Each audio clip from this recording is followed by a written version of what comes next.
এটা আসমানে নাই। এই ইবাদত কোথায় আছে? কেবল দুনিয়ায় আছে, জমিনে আছে। আর এই কাজটা দুনিয়ায় যারা বেশি করে করতে পারবে তারা মৃত্যুর মধ্য দিয়ে তার যে পরকাল শুরু হচ্ছে অনন্তকাল, সেই জগতে সে হাসতে থাকবে। আচ্ছা, অল্প কয়েকদিন কান্নাকাটি করে অনন্তকাল যদি হাসি আনন্দ করা যায়, সেটা বেশি ভালো না অল্প কয়েকদিন হাসি আনন্দ করে পরকাল অনন্তকাল ধ্বংস হয়ে যায়? কোনটা ভালো? পরকালেরটা ভালো। দুনিয়ায় একটু কান্নাকাটি করে যায়, দুনিয়ায় মাওলা পাকের কাছে ক্ষমা চেয়ে দেয়। তো আজকের খুতবার শিরোনাম হচ্ছে আল্লাহ পাকের ভয়ে ক্রন্দন করার ফজিলত, আল্লাহ পাকের প্রেম এবং ভালোবাসায় কান্নাকাটি করার ফজিলত। ওমা তৌফিকি ইল্লা বিল্লাহ আলাইহি তাওয়াক্কালতু ওয়া ইলাইহি উনীব। আমার প্রিয় ভাইরা, আল্লাহ সুবহানাহু ওয়া তাআলা যতগুলো ইবাদত দিয়েছেন, আর যেই ইবাদতে আল্লাহ পাক খুব বেশি খুশি হন তার মধ্যে একটা হলো কান্নাকাটি করা। চোখের পানি ঝরালে আল্লাহ পাকের কাছে বড় মায়া লাগে, বড় মহব্বত আল্লাহ সুবহানাহু ওয়া তাআলা করেন। এই জন্য আল্লাহ পাকের প্রিয় বান্দারা গোটা জীবন আল্লাহর সামনে কান্নাকাটি করে গিয়েছেন। বিশেষ করে নির্জন ঘরে একাকী দরজা বন্ধ করে তাহাজ্জুদ পড়তে থাকা, তাহাজ্জুদের নামাজের পরে আল্লাহ পাকের কাছে সেজদায় পড়ে কাদা, হাত তুলে কান্নাকাটি করা, জাহান্নামের আগুনের ভয়ে, কবরের ভয়ে কান্নাকাটি করা, এটা অত্যন্ত গুরুত্বপূর্ণ একটি আমল। এই জন্য আসুন আমরা অত্যন্ত দিলের কান দিয়ে কথাগুলো শুনব, যাতে করে আপনি আমি এই কান্নাকাটিতে অভ্যস্ত হতে পারি। পৃথিবীর মানুষ সবাইকে হাসি আনন্দ করার, বিনোদনের জন্য চেষ্টা করে, কান্নাকাটি করার চেষ্টা করে না। কান্নাকাটি আপনাকে আমাকে শেখায় না, কান্নাকাটি করার মতো কথাও কেউ বলে না। অথচ কান্নাকাটি করার মতো অত্যন্ত ভয়াবহ কঠিন কঠিন জিনিস আপনার আমার সামনে আসতেছে। কমাস কম মৃত্যু থেকে শুরু করে বেহেশতে যাওয়া পর্যন্ত কমাস কম 50টি ঘাঁটি। কয়টা ঘাঁটি? 50টি ঘাঁটি, 1,20,000 বছরের সুদীর্ঘ ভয়াবহ ঘাঁটি আর পথগুলো অতিক্রম করে তারপরে বেহেশতের দরজায় পা রাখা যাবে। আর এর আগ পর্যন্ত শুধু চিন্তা, ভয় আর কান্নাকাটি করার জন্য সময় হলো এইটা দুনিয়ার জিন্দেগি।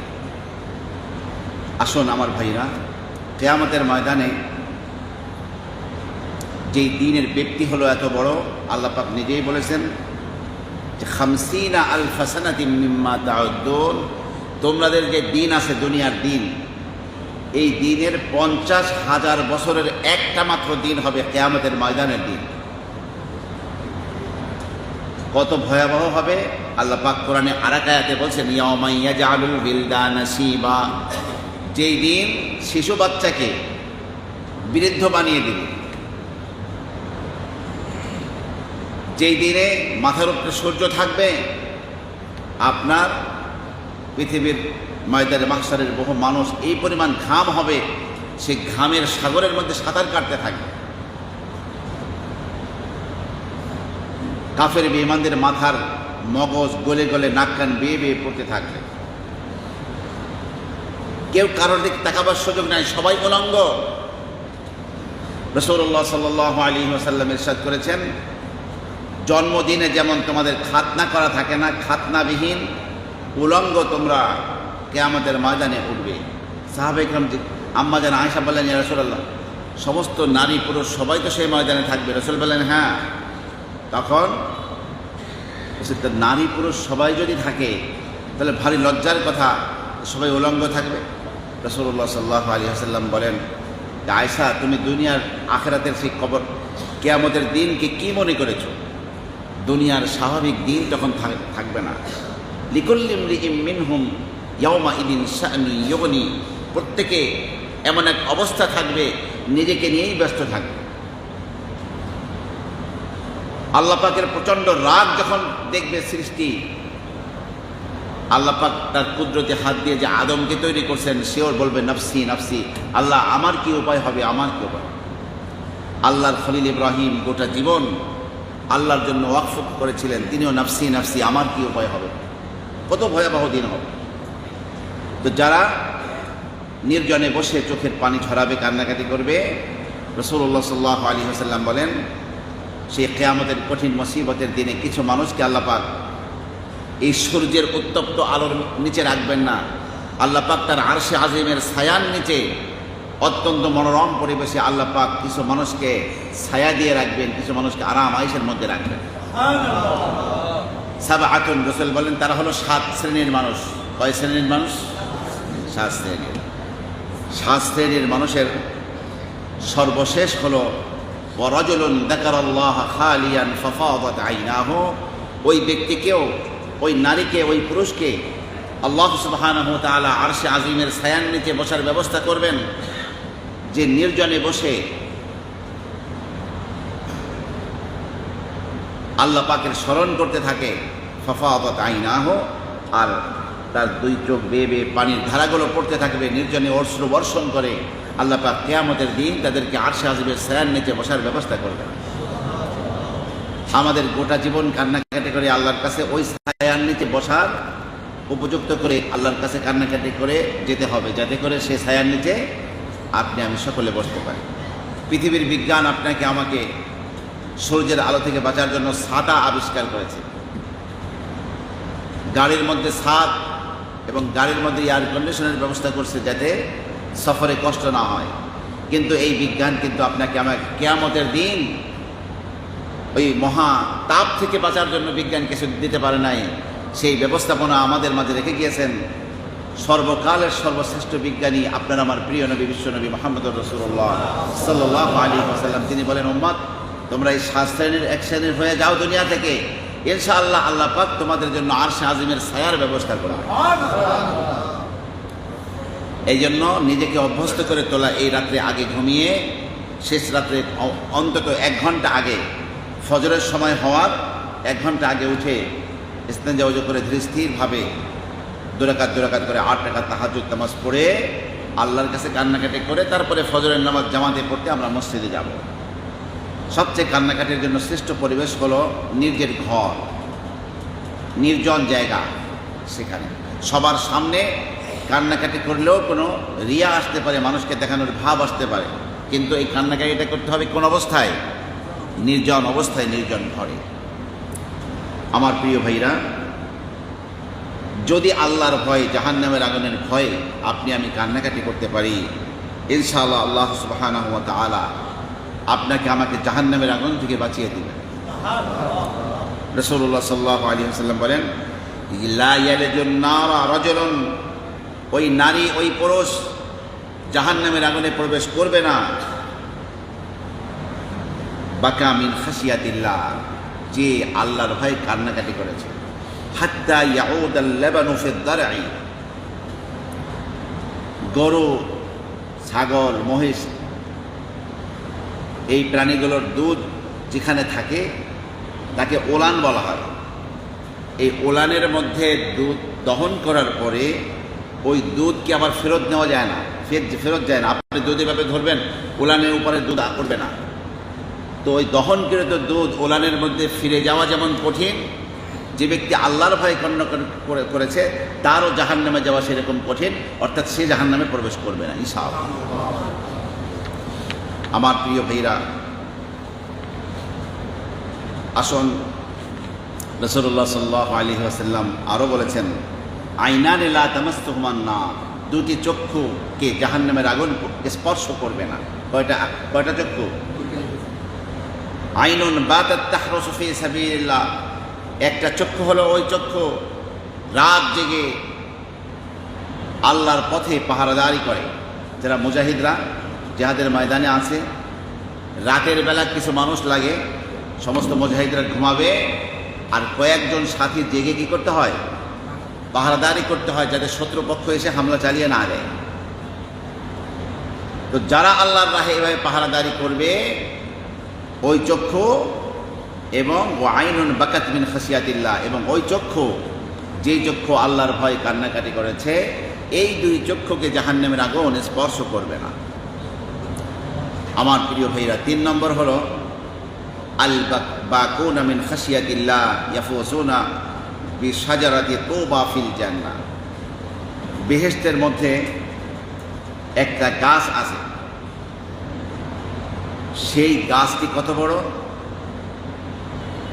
এক হাদিসে রাসূল বলছেন, তুবা শাজারাতুন ফিল জান্নাহ, তুবা হলো বেহেশতের ওই গাছের নাম, মাসিরাতু মিয়াতি আমিন, 100 বছর চললেও যার ছায়া, যার এলাকা শেষ হবে না।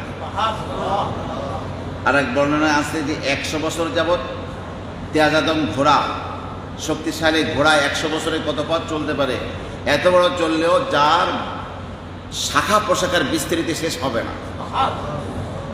বেহেশতের রাসূল বলেন, সিয়াবু আহলিল জান্নাহ তাখরুজু মিন আকমামিহা, সেই গাছ থেকেই, সেই গাছের আপনার শাখা প্রশাখা এবং কাণ্ড থেকেই বেহেশতবাসীদের পোশাক সেখান থেকে বের হবে। এই তোবা বৃক্ষ তাদের জন্য হবে। রাসূল বলেন, তোবা লিমান মালাকা লিসানাহু, যে নিজের জিহ্বাকে কন্ট্রোল করতে পারবে, নিয়ন্ত্রণ করতে পারবে। মুখে যা আসে তাই বলা, এটা কিন্তু একজন মুমিনের কাজ না। আমাকে প্রতিটি কথা বলার আগে ভাবতে হবে, মা ইয়ালফিযু মিন কাওলিন ইল্লা লাদাইহি রাকীবুন আতীদ। মানুষ যে কথাই বলে, আল্লাহর পক্ষ থেকে রেকর্ডকারী ফেরেশতা সেটাকে রেকর্ড করে নেয়। এই জন্য বলার আগে চিন্তা ভাবনা করতে হবে। তো তোবা এক অর্থ হলো পরম সৌভাগ্য ওই লোকের যে তার জিহ্বাকে নিয়ন্ত্রণ করবে, ওয়া ওয়াসিআহু বাইতুহু, তার ঘরে সে থাকবে, অযথা এখানে সেখানে ঘোরাফেরা করবে না, ওয়া বাকা আলা খাতিআতিহি, আর সে তার গুনাহের জন্য কান্নাকাটি করবে। তো এই ব্যক্তিদের জন্য পরম সৌভাগ্য। এবং তোবা অর্থ যদি হয় জান্নাতের ওই বৃক্ষ, তাহলে ওই বৃক্ষের অধিকারী হবে ওই লোক যে ব্যক্তির মধ্যে 3টি চরিত্র পাওয়া যাবে, যে জিহ্বাকে কন্ট্রোল করবে, বাড়ি ঘরে থাকার চেষ্টা করবে, এবং কি করবে? গুনাহের জন্য কান্নাকাটি করবে। আমার প্রিয় ভাইরা, রাসূলুল্লাহ সাল্লাল্লাহু আলাইহি ওয়াসাল্লাম আরও বলেছেন যে এই চোখের পানি আপনার আল্লাহ সুবহানাহু ওয়া তাআলার কাছে এত প্রিয়, লাইসা শাইউন আহাব্বা ইলাইহি মিন কাতরাতাইনি ওয়া আসরাতাইনি। আল্লাহ পাকের কাছে ওই পানি, 2টি কাতরা এবং 2টি আসর আল্লাহ পাকের কাছে প্রিয়। তার মধ্যে ওই কাতরা, ওই অশ্রুর ওই ফোঁটা আল্লাহ পাকের কাছে দামি, যেই ফোঁটাটি কেবলমাত্র আল্লাহ পাকের ভয় চোখ থেকে বের হয়। এই ফোঁটা আল্লাহর কাছে কি অনেক বেশি প্রিয়, অনেক বেশি প্রিয়। আমার প্রিয় ভাইরা, আল্লাহ পাকের নবীদের সম্পর্কে সূরা মারিয়ামের 54 নম্বর আয়াতে আল্লাহ সুবহানাহু ওয়া তাআলা বলেন, অনেক নবীর আলোচনা করেছেন। প্রথমে আলোচনা করেছেন জাকারিয়া আলাইহিস সালাতু ওয়াস সালামের কথা। জাকারিয়া নবী আল্লাহ পাকের এমন নবী ছিলেন, মসজিদে আকসার ইমাম ছিলেন। কোন জায়গার ইমাম ছিলেন? মসজিদে আকসা কোথায়? ফিলিস্তিনের বাইতুল মাকদাসে মসজিদে আকসায় তিনি ইমাম ছিলেন। তো এই নবী জাকারিয়ার কোনো সন্তান সন্ততি ছিল না। তার স্ত্রীর বোন তার সন্তানের নামই হলো মারিয়াম আলাইহিস সালাতু ওয়াস সালাম। মারিয়ামের প্রতিপালনের ভার তিনি গ্রহণ করেছিলেন। তার স্ত্রী তাকে প্রতিপালন করত, ছোট্ট মেয়ে। তো তিনি মাঝে মাঝে দরজা বন্ধ করেই দাওয়াতের কাজে বের হতেন, তার স্ত্রী ও নারীদেরকে দাওয়াত দিত। তো এসে দেখছেন ছোট্ট মেয়ে মারিয়াম, তদানীন্তন ফিলিস্তিনে ওই মৌসুমে ওই ফল পাওয়া যায় না, ওই ফল ছোট্ট মেয়ে খাইতেছে। উনি মেয়েকে ডাক দিয়ে বললেন, মা তুমি এটা কোথায় পেলে? ইয়া মারিয়াম আন্না আলাইকি, কোরআন শরীফে আল্লাহ বলছেন। ক্বালাত হুয়া মিন ইনদিল্লাহ, এই ছোট্ট মেয়ে আল্লাহর নবীর কাছে উত্তর করছে, এটা আল্লাহর পক্ষ থেকে ফলটা আসছে, কেউ আমাকে দেওয়া যায় নাই, দরজা তো বন্ধ। আবার নবীরে ওয়াজ করে বলে, ইন্নাল্লাহা ইয়ারযুকু মান ইয়াশাউ বিগাইরি হিসাব, আল্লাহ পাক হিসাব নিকাশের বাহিরেই যাকে চান আল্লাহ রিজিক দান করে। কোরআন বলতেছে হুনালিকা দাআ জাকারিয়া। তখন হযরতে জাকারিয়ার খেয়াল হলো, আল্লাহ পাক যদি একটা ছোট্ট মেয়েকে বিনা মৌসুমের ফল খাওয়াতে পারে, তো গাছের ফল হলো ফলমূল, আর মানুষের ফল হলো তার সন্তান। তো আমার যৌবনের সন্তান হয় নাই, তো আল্লাহ পাক বিনা মৌসুমে যখন এই ছোট্ট মেয়েকে ফল খাওয়াতে পারেন, আমি তো আল্লাহর নবী, আল্লাহ পাক তো আমাকে বাচ্চা দিতে পারেন বার্ধক্যকালে। কিন্তু এখন যদি বৃদ্ধ অবস্থায় 118 বছর বয়স, এখন যদি সন্তানের দোয়া করেন, মানুষ পাগল বলবে। এই জন্য হজরতে জাকারিয়া চুপি সারে আল্লাহর কাছে দোয়া করলেন, ইয নাদা রাব্বাহু নিদাআন খাফিয়া। দোয়াটা কি? ক্বালা রাব্বি হাবলি মিন লাদুনকা যুররিয়াতান তাইয়্যিবা। আল্লাহ, তোমার পক্ষ থেকে নেককার একটি সন্তান আমাকে দান করো। জোরে দোয়া করলে মানুষে কি বলবে? নিন্দা করবে, ভৎসনা করবে। এই জন্য তিনি চুপি সারে দোয়া করলেন। আমার প্রিয় ভাইরা, আল্লাহ সুবহানাহু ওয়া তাআলা তাকে ফেরেশতার মাধ্যমে জানিয়ে দিলেন যে তোমার দরখাস্ত মঞ্জুর, তোমাকে আমি সন্তান দান করব। হযরতে জাকারিয়া উনি নামাজের মধ্যে তেলাওয়াত করেছিলেন তাওরাত কিতাব। নামাজের মধ্যে ফেরেশতারা ডাক দিয়ে বলছে যে আল্লাহ পাক তোমাকে সন্তান দান করবে। সালাম ফিরিয়ে তিনি বলছেন যে আমার সন্তান কি করে হবে? তাহলে আমি যে বৃদ্ধ আছি, আমি কি যুবক হয়ে যাব?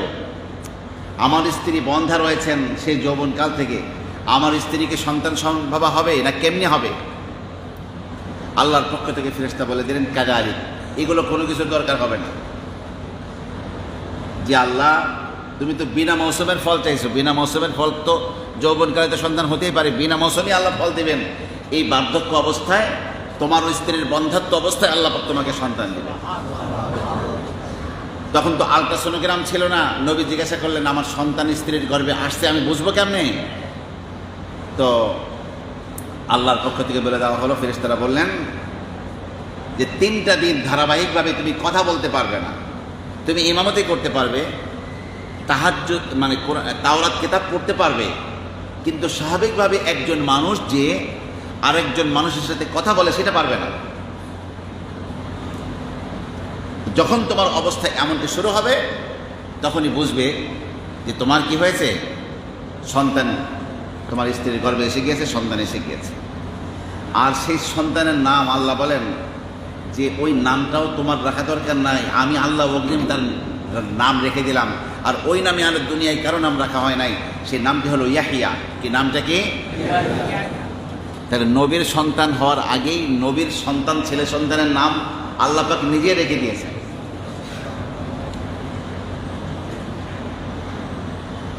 সেই নবী জাকারিয়ার কাহিনী থেকে শুরু করে ইয়াহিয়া নবীর কথা, ঈসা নবীর জন্মের বিস্তারিত বিবরণ, ইব্রাহিম আলাইহিস সালাতু ওয়াস সালাম, মূসা আলাইহিস সালাতু ওয়াস সালাম, ঈসা আলাইহিস সালাতু ওয়াস সালাম, ইদ্রিস আলাইহিস সালাতু ওয়াস সালাম, এই দীর্ঘ এক নবীদের আলোচনা করার পরে সূরা মারিয়ামের মধ্যে আল্লাহ সুবহানাহু ওয়া তাআলা 54 নম্বর আয়াতে বলেন, উলাইকাল্লাযীনা আন'আমা আল্লাহু আলাইহিম মিনান নাবিয়্যিনা মিন যুররিয়্যাতি আদম। এরা হচ্ছে আল্লাহ পাকের ওই সকল নবী, আদম সন্তানের মধ্য থেকে তারা। তো অমিম্মান হামালনা মা নূহ, তাদের কাউকে আমি নূহের কিস্তিতে আরোহণ করিয়েছি। অমিন যুররিয়্যাতি ইব্রাহিম ও ইসরাঈল, কেউ বা ইব্রাহিমের সন্তান, কেউ বা ইসরাঈল ইয়াকুবের সন্তান। অমিম্মান হাদাইনা ওয়াজতাবাইনা, কাউকে বা আমি হেদায়েত দিয়েছি, আমার নেককার বান্দা হিসেবে বাছাই করেছি। আল্লাহ পাক সর্বশেষে এই নবীদের সম্পর্কে বলেন, ইদা তুতলা আলাইহিম, যখন তাদের সামনে আমি আল্লাহ আমার আয়াতকে তেলাওয়াত করা হয়, খররু সুজ্জাদাও ওয়া বুকিয়া, তারা কান্নাকাটি করতে করতে সেজদার মধ্যে পড়ে যায়। তাহলে কান্নাকাটি করতে করতে সেজদার মধ্যে পড়ে যাওয়া, এটা আল্লাহ পাকের প্রিয় নবীদের চরিত্র। একটি সেজদার আয়াত আপনাদেরকে 2বার শুনিয়ে দিলাম, সবাই বাড়ি গিয়ে বা আজকে 2টা করে সেজদা দিয়ে দিবেন। কথা বলছেন না? সূরা মারিয়ামের এই আয়াতটি হলো সেজদার আয়াত। আসুন, যারা আল্লাহর ভয় ভীত সন্ত্রস্ত থাকে, দুনিয়ায় কান্নাকাটি করে, তারা বেহেশতে গিয়েও সেই কথাটাই স্মরণ করবে। বেহেশতে গিয়ে যখন নাকি সবাই একত্রে বসবে, নারী শিশু নিজের স্ত্রী সন্তান সন্ততি নিয়ে বসবে কিয়ামতের এই জান্নাতের মধ্যে, তখন তারা বলবে, ইন্না কুন্না ক্বাবলু ফি আহলিনা মুশফিকিন, এর পূর্বে দুনিয়ার জিন্দেগিতে আমরা এই জাহান্নামের ভয় ভীত সন্ত্রস্ত ছিলাম। ফামান্নাল্লাহু আলাইনা, আল্লাহ পাক আমাদের প্রতি দয়া করেছেন। ওয়া ওয়াকানা আযাবাস সামুম, জাহান্নামের প্রজ্বলিত হওয়ার শাস্তি থেকে আল্লাহ পাক রক্ষা করেছেন। ইন্না কুন্না মিন ক্বাবলু নাদউহু, এর পূর্বে আমরা আল্লাহর কাছে দোয়া করতাম। ইন্নাহু হুয়াল বারুর রহিম, তিনি মহান সত্তা, তিনি দয়ালু সত্তা। আমার প্রিয় ভাইরা, জান্নাতে গিয়েও জান্নাতি ব্যক্তিরা দুনিয়ার মধ্যে যে আল্লাহর কাছে কান্নাকাটি করতো, দোয়া করতো, ভীত সন্ত্রস্ত ছিল, এই জন্য কিয়ামতের ময়দান জান্নাতের মধ্যেও জান্নাতীরা সেই কথাটি স্মরণ করবে। আমার প্রিয় ভাইরা, এই জন্য কান্নাকাটি করাটা এত বড় ইবাদত। আব্দুল্লাহ ইবনে ওমর ইবনুল খাত্তাবের ছেলে, তিনি বলেন, আল্লাহর ভয়ে আমি কান্নাকাটি করব, এটা 1000 স্বর্ণমুদ্র, স্বর্ণের টাকা আল্লাহর রাস্তায় দান করার চেয়েও আমার কাছে বেশি প্রিয়। এটা কান্নাকাটি করলে যে উপকার হয়, আখিরাতের জগতে যে লাভ হয়, তিনি বলেন 1000 স্বর্ণের টাকা। বাংলাদেশি 1000 টাকা, বাংলাদেশের 1000 টাকার তো কাঁচামরিচ কিনতে গেলেই শেষ না। 1000 স্বর্ণমুদ্র, স্বর্ণের টাকা, অনেক দামি ছিল তদানীন্তন স্বর্ণের টাকা। 1000 স্বর্ণমুদ্রা আল্লাহর কাছে, আল্লাহর রাস্তায় দান করলে যে লাভ, তার থেকেও বেশি লাভ মনে করতেন আব্দুল্লাহ ইবনে ওমর। অল্প সময় আল্লাহর ভয়ে কান্নাকাটি করতেন। হযরতে কাব আল আহবার, অনেক বড় ইমাম, প্রথমে তিনি ইহুদি ছিলেন, পরে অনেক বড় আলেম হয়ে গেছেন, অত্যন্ত হিকমতপূর্ণ কথা বলতেন। তিনি বলেন যে আমি দাড়ি পাল্লায় এক পাশে নিজেকে রেখে আর এক পাল্লায় স্বর্ণ রাখলে কতগুলো স্বর্ণ হয়? আমার শরীরের ওজন পরিমাণ স্বর্ণ আল্লাহর রাস্তায় দান করার চেয়েও আমি আল্লাহর ভয়ে কান্নাকাটি করাকে বেশি প্রিয় মনে করি আমার। কারণ তারা বুঝতে পেরেছিলেন আল্লাহর ভয় কান্নাকাটি করলেই জাহান্নামের আগুন থেকে বাঁচা যায়, আল্লাহর ভয় কান্নাকাটি করলেই কবরের শাস্তি থেকে বাঁচা যায়। এই জন্য চোখের পানি দরকার। যারা বড় ভীত তারাও চোখে পানি ফেলে, আবার যারা বড় প্রেমিক, যাদের মধ্যে ভালোবাসা আছে, তাদের চোখের মধ্যে সর্বদা অশ্রু থাকে। আর এই চোখের অশ্রু যদি কারো শুকিয়ে যায়, তাহলে বুঝতে হবে এটা বড় হতভাগ্যা হওয়ার আলামত।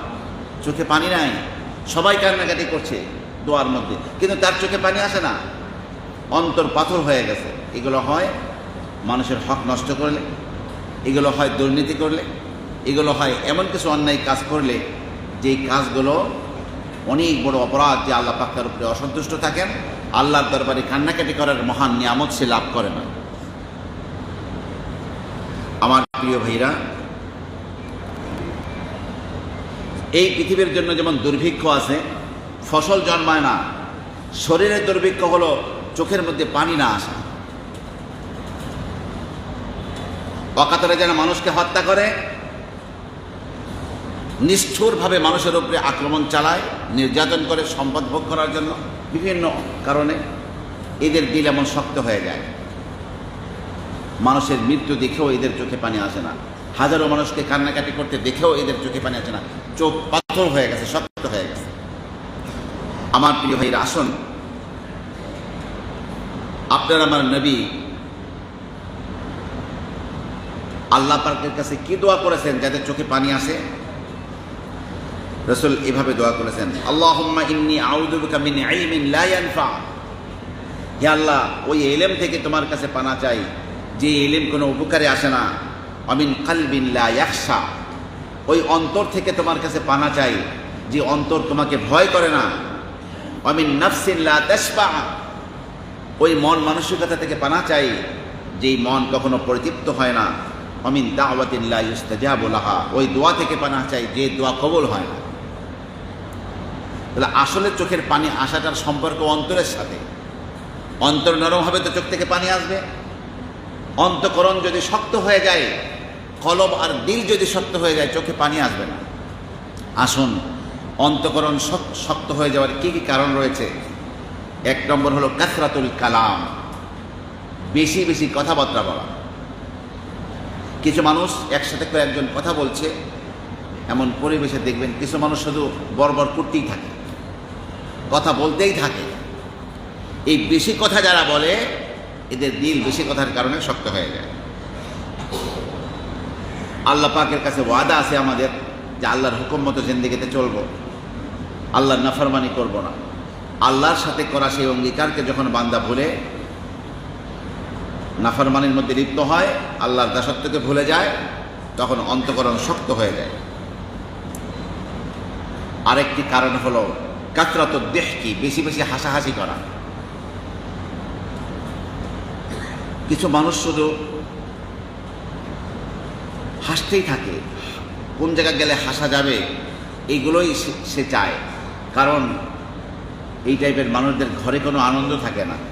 আল্লাহর সাথে সম্পর্ক কাটা ফলে আপনার পরকাল শুধু ক্ষতিগ্রস্ত না, দুনিয়াও শেষ। কিভাবে?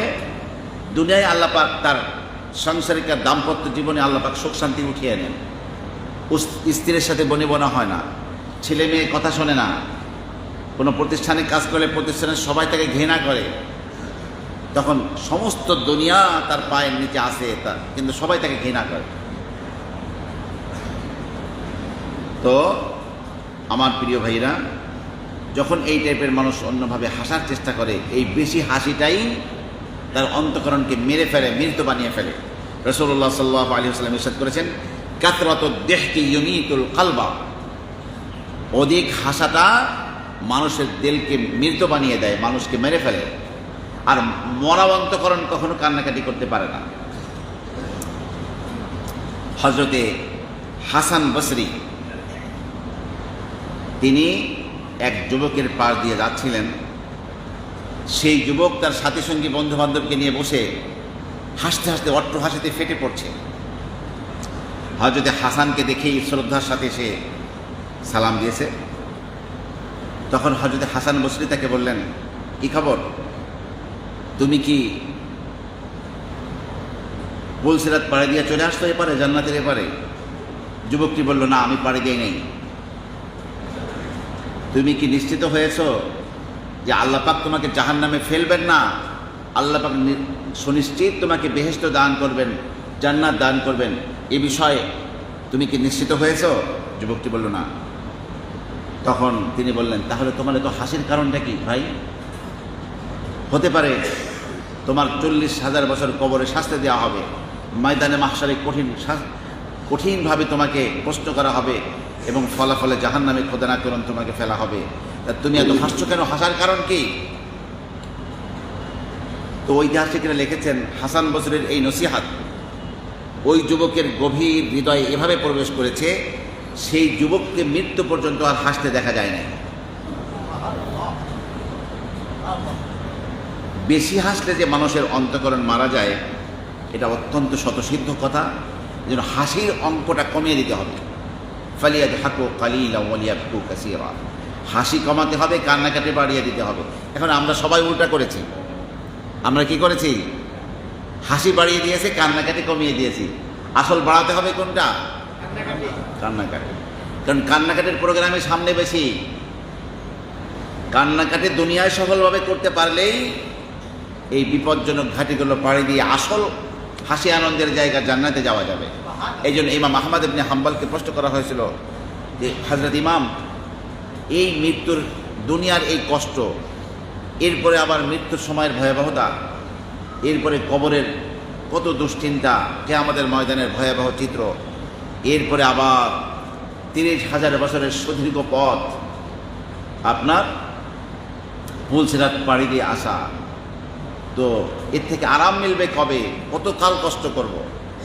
হযরত আহমদ ইবনে হাম্বল বলেন, আউয়ালু কাদামিন তাদআহু ফি বাবিল জান্নাহ, বেহেশতের দরজায় এসে তোমার প্রথম কদমটি রাখা পর্যন্ত তোমার কষ্ট। এই কষ্টটা হওয়ার পরে আর কোনো কি নাই? কষ্ট নাই।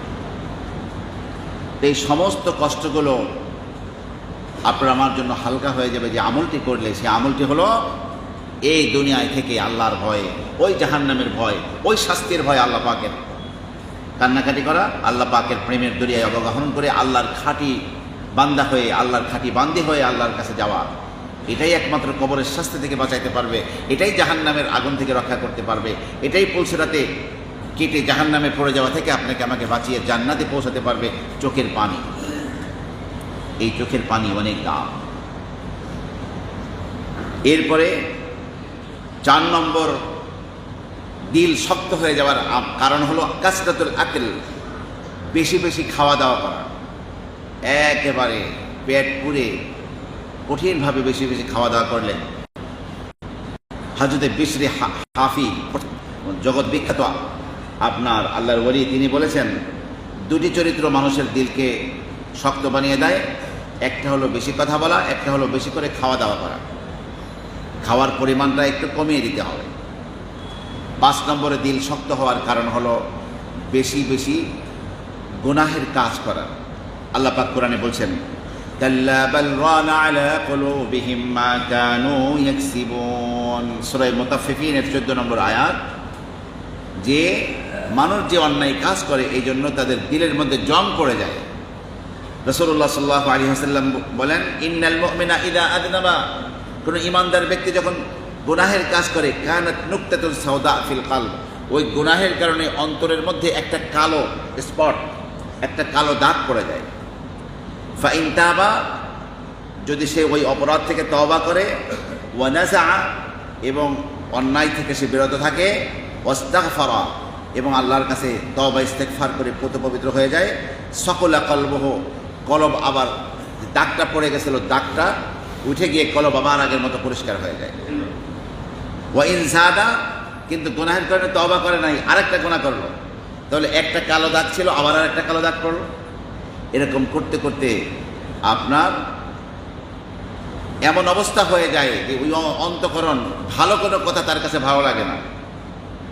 এই কথাটাই রাসূল বলেন, যে এই কথাটাই আল্লাহ পাক এই আয়াতের মধ্যে বলেন কাল্লা বাল রানা আলা কুলুবিহিম, দিলের মধ্যে কঠিন জং পড়ে গেছে, দিল পুরো কালো হয়ে গেছে, এটাই আল্লাহ পাক বোঝাতে চেয়েছেন। তাহলে যার কলব অন্তঃকরণটা কালো হয়ে যায়, মরিচিকা পড়ে যায়, জং পড়ে যায়, এই অন্তঃকরণ তার পরিষ্কার হওয়ার পথ নাই। আমার প্রিয় ভাইরা, 6ষ্ঠ নম্বর দিল শক্ত হওয়ার কারণ হলো সুহবাতুস সু, খারাপ বন্ধুদের সান্নিধ্যে যাওয়া। মানুষ নষ্ট হয় কেন? ছেলেটি তো ভালো ছিল, মেয়েটি ভালো ছিল, খারাপ হয় কেন? খারাপ ছেলে মেয়েদের সাথে বসার কারণেই কি হয়? খারাপ হয়ে যায়।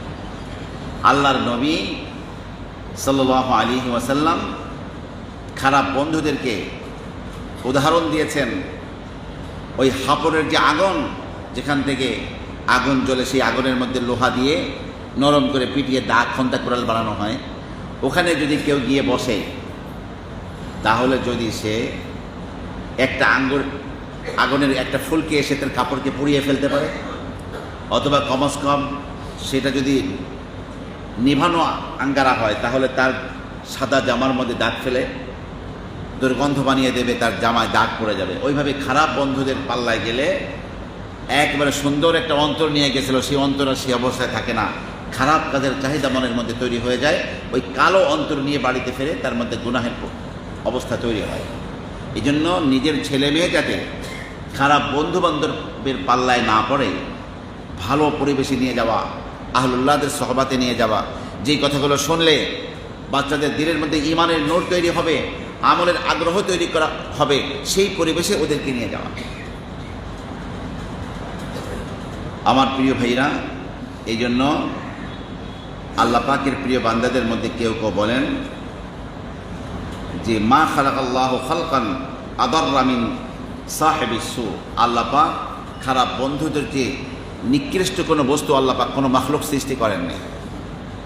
মানুষের জন্য সবচেয়ে খারাপ হলো খারাপ মানুষের পাল্লায় পড়া। আমার প্রিয় ভাইরা, এই জন্য ঠিক উল্টা কাজটা হলো ভালো মানুষের আহলুল্লাহদের সোহবাতে যাওয়া। শেখ সাদি রহমতুল্লাহ আলাইহি তিনি তার প্রখ্যাত কিতাব গুলিস্তান, আমাদের ঢাকার গুলিস্তানের যে নাম গুলিস্তান না, শেখ সাদির সেই কিতাবের নামে নাম রাখা হয়েছে গুলিস্তান।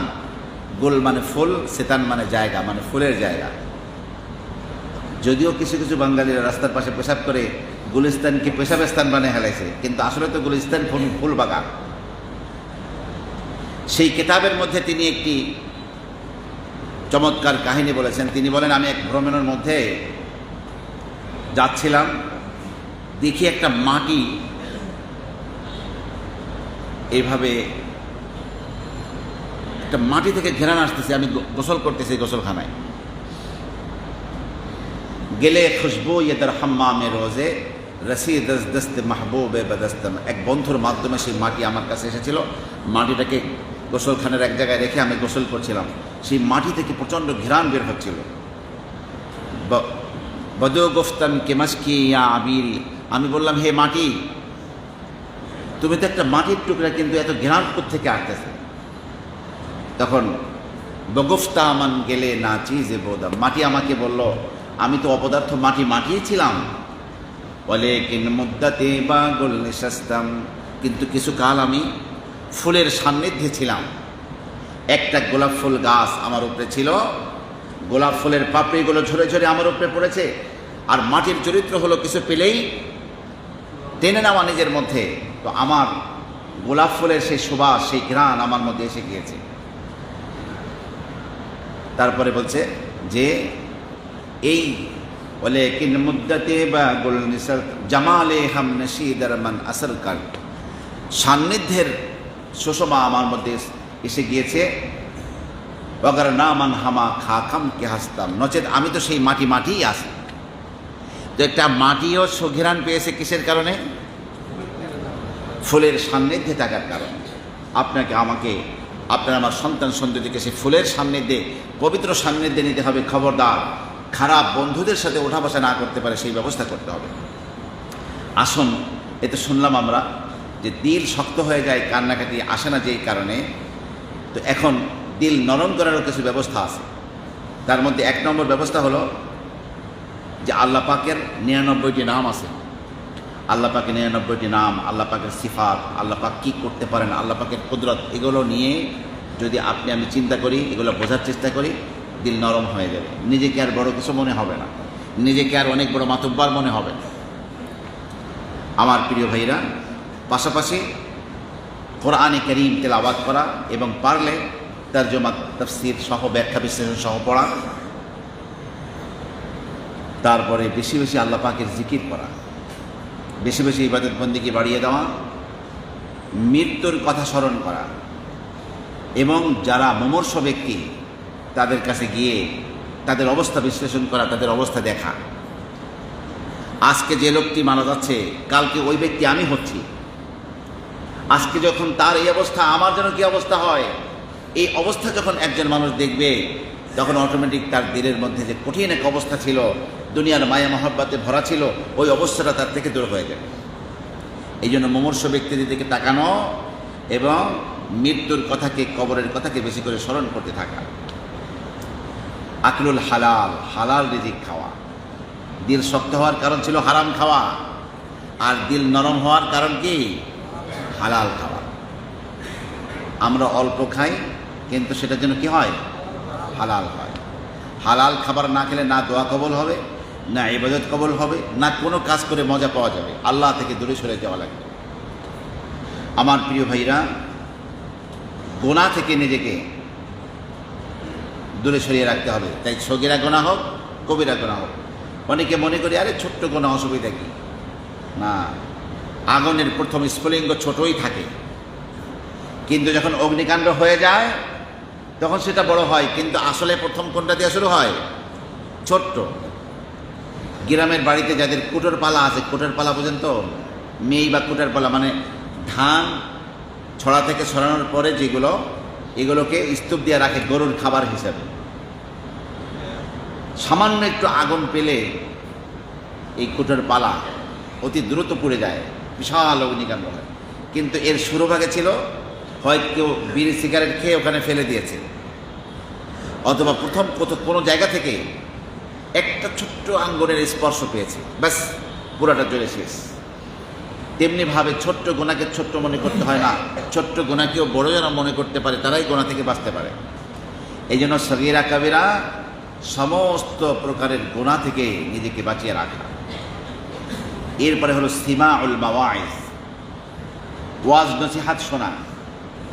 মানুষ গান বাদ্য শুনতে চায়, অন্যায় কথা, অন্যায় সংলাপ শুনতে চায়, কিন্তু ওয়াজ শুনতে চায় না, নসিহাত শুনতে চায় না। যে কথাগুলো শুনলে দিলের মধ্যে ঈমানের নূর তৈরি হবে, আমলের আগ্রহ তৈরি হবে, আখিরাত অনন্তকালের জন্য কাজ করার মানসিকতা দিলের মধ্যে তৈরি হবে। সেই কথাগুলো, সেই নসিহাতগুলো শুনতে চায় না, শুধুমাত্র গুনাহের কাজ শুনতে, গুনাহের জিনিস শুনতে চায়। এই জন্য ওয়াজ নসিহাত শুনতে হবে। জুমার খুতবায় অনেকেই ইচ্ছে করে, বাড়িতে কোনো কাজ নাই, দেরি করে আসে, কোনো রকম আরবি খুতবাটা একটু পাইলেই তো, বা 2 রাকাত নামাজ পাইলেই তো ফরজ আদায় হয়ে গেল। জোহরের নামাজ ছিল কয় রাকাত?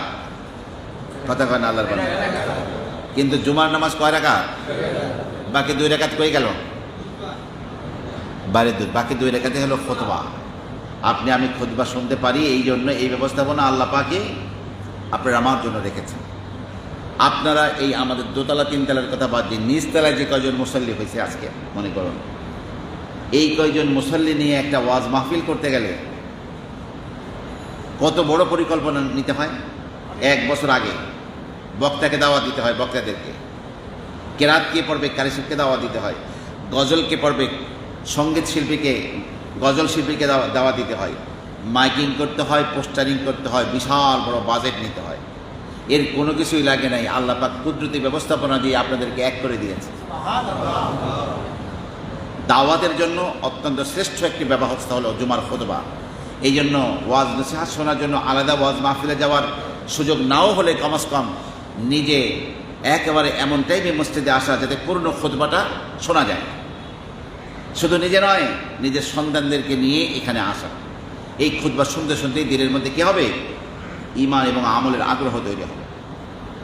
এরপরে কিয়ামতের কথা স্মরণ করা, আল্লাহর ভয় দিলের মধ্যে জাগরুক রাখার চেষ্টা করা, এবং আমার যে কোনো পুঁজিপাট্টা নাই, আমি আল্লাহর সামনে কে নিয়ে দাঁড়াবো। রাসূলুল্লাহ সাল্লাল্লাহু আলাইহি ওয়াসাল্লাম বলেন, কিয়ামতের ময়দানে আল্লাহ পাক প্রতিটি বান্দা বান্দির সাথে সরাসরি কথা বলবেন, কোনো রকম দোভাষী থাকবে না। আল্লাহ কি আপনার আমার সাথে অন্য ভাষায় কথা বলবেন, নাকি আল্লাহ পাক সরাসরি বান্দার ভাষা কে দান করেছেন? মুসা নবী যখন তুর পাহাড়ে ওঠেন, কোনো কোনো তাফসিরে আছে মুসা নবী আল্লাহ পাক কিছু কথা বললেন, মুসা কিছু বোঝেন নাই। আল্লাহ বলেন, কি মুসা কিছু বুঝছো? কি না, বুঝবা কেমনে মুসা? আমি আল্লাহ তোমার সাথে এই সময়ের মধ্যে 1,40,000 ভাষায় কথা বলছি। এখনো পৃথিবীতে অল্প কয়েক হাজার ভাষা সৃষ্টি হয়েছে, আর এখনো বহু ভাষা সৃষ্টি হতে বাকি আছে, দুনিয়ায় উদ্ভাবন হতে বাকি আছে। যে আল্লাহ ভাষার স্রষ্টা, সে আল্লাহই বান্দাকে মৃত্যুর পরে আল্লাহ পাক আরবি ভাষা দান করবেন, সরাসরি বান্দার সাথে কথা বলবে, কোনো অনুবাদক নাই। সেখানে আল্লাহ পাক যদি আপনাকে আমাকে জিজ্ঞাসা করেন, এই তোমাকে একটা সুন্দর স্বাস্থ্য দিয়েছিলাম, টাকা পয়সা দিয়েছিলাম, সামাজিক অবস্থা দিয়েছিলাম, মর্যাদাপূর্ণ ব্যবস্থা করেছিলাম, আমার জন্য তুমি কি করেছো, কি উত্তর আমরা দিব? সেই কথা স্মরণ করে জীবনে চললে অবশ্যই আপনার আমার চোখে পানি আসবে। ভাইরা আমার, কবর জিয়ারত করার সময় চোখে পানি আসে। আত্মীয় স্বজন, নিজের বাবাকে কবরে রেখে আসি, মাকে কবরে রেখে আসি, আজকে যখন ওই কবর জিয়ারত করতে যাব, বাবার কথা মায়ের কথা স্মরণ হবে। শুধু স্মরণই নয়, এই চিন্তা আসবে, বাবা চলে গেছেন, এখন আমার সিরিয়াল। সাথী সঙ্গী মরে যাচ্ছে, তারপরেও আমাদের হুঁশ হয় না। মানুষের হুঁশ আসার একটা অন্যতম ব্যবস্থা হলো, আপনি আমি যেই বয়সে আছি, এই বয়সী বহু মানুষ টাস করে মারা যাচ্ছে। তা আমাকে তো আল্লাহ পাক এখনো বাঁচিয়ে রেখেছেন, তো এই হুঁশটা কেন আসে না যে আমিও মরে যাইতে পারি এখন? আমার প্রিয় ভাইরা, এই জন্য কবর জিয়ারত করতে গিয়ে কান্নাকাটি করা। এরপরে আখিরাতের শাস্তির উদাহরণ কিছু দুনিয়ায় আল্লাহ পাক রেখেছেন, ওইগুলো দেখে দেখে সেই শাস্তির কথা মনে করা। তার মধ্যে একটা দুনিয়ার আগুন, যে আগুন চুলায় না জ্বালালে পাকশাক করা যায় না ঘরে, ওই ছোট্ট আগুন দেখে বড় আগুন, ভয়াবহ জাহান্নামের আগুনের কথা স্মরণ করা। দুনিয়ার সাপ, এই কদিন আগে রাসেল ভাইপারের ডরে কেউ ক্ষেত খামারেও কাজ করতে যাইতে সাহস পায় না। আমার একজনে ফোন করে কয়, হুজুর আরজাবাদ মাদ্রাসার সামনে এক রিক্সার মধ্যে রাসেল ভাইপার পাওয়া গেছে। আমি আরে বাপরে বাপ, তাহলে তো মিরপুরের মানুষের অবস্থা খারাপ। চিন্তা করুন, একটা সাপের ভয়ে গোটা দেশবাসী আতঙ্কিত। তাহলে আমাদের কেন এই স্মরণে আসে না যে কবরের মধ্যে নামাজ না পড়লে 99টা সাপ দংশন করবে? এই কথা তো স্মরণ করা উচিত। জাহান্নামের আগুনের মধ্যে আবার সাপ থাকবে, সাপে দংশন করবে, সেই স্মরণ করা উচিত ভাইয়ের আমার। এইভাবে আল্লাহ পাকের কাছে দোয়া করতে থাকা যে আমার দিল যেন পবিত্র হয়ে যায়, তাকওয়া পরহেজগার এসে যায়। আল্লাহুম্মা আতি নুফুসানা তাকওয়াহা, আল্লাহুম্মা যাক্কিহা ফাআনতা খায়রু মান যাক্কাহা, আনতা ওয়ালিয়ুহা ওয়া আনতা মাওলাহা ইয়া রাব্বাল আলামিন। এভাবে দিল নরম হওয়ার জন্য দয়াময় রবের কাছে কান্নাকাটি করতে থাকা। সর্বোপরি এমন পরিবেশে যাওয়া যেখানে গেলে একে অপরকে কান্নাকাটি করতে দেখলেও মানুষ কান্নাকাটি করে। আর একজনকে যখন একটা দুঃসংবাদে অথবা করুণ এক অবস্থায় আপনি কান্নাকাটি করতে দেখবেন, আপনি আমি মানুষ হিসাবে আপনার আমার দিলটা কী হবে? নরম হবে, চোখে পানি আসবে। এই জন্য আপনার ওই পরিবেশে নিজেকে নিয়ে যাওয়া, যেই পরিবেশে গেলে নিজের দিল নরম হয়, কান্নাকাটি করার সুযোগ হয়, সেখানে আপনি আমি কান্নাকাটি করার চেষ্টা করব। অর্থাৎ নিজেকে কান্নাকাটিতে অভ্যস্ত করার জন্য চেষ্টা করব। আল্লাহ পাকের ভয়ে দুনিয়ায় যদি কান্নাকাটি করে অল্পকাল আমরা কান্নাকাটি করে যেতে পারি, অনন্তকাল আল্লাহ পাক কান্নাকাটি থেকে বাঁচিয়ে দেবেন। অনন্তকাল আল্লাহ সুবহানাহু ওয়া তাআলা আপনাকে আমাকে হাসি আনন্দ অবস্থায় রাখবেন। দিলটাকে সবাই নরম করে দেওয়ার চেষ্টা করতে হবে। রাজি আছি সবাই ইনশাআল্লাহ? আল্লাহ গুনাহের কারণে আমাদের দিলগুলো শক্ত হয়ে গেছে, আল্লাহ মেহেরবানি করে আমাদের দিলগুলোকে তুমি নরম বানিয়ে দাও। আল্লাহ পাক আজকের এই খুতবার মর্মকথা উপলব্ধি করে গোটা পৃথিবীর মুসলিম উম্মাহকে সকলের দিলকে আল্লাহ পাক নরম বানিয়ে দিন। দয়াময় রবের দরবারে সকলকে আমাদের কান্নাকাটি করার তৌফিক এবং যোগ্যতা আল্লাহ পাক দান করেন। সকলে বলুন আমিন। ওয়া আখিরু দাওয়ানা আনিল হামদুলিল্লাহ।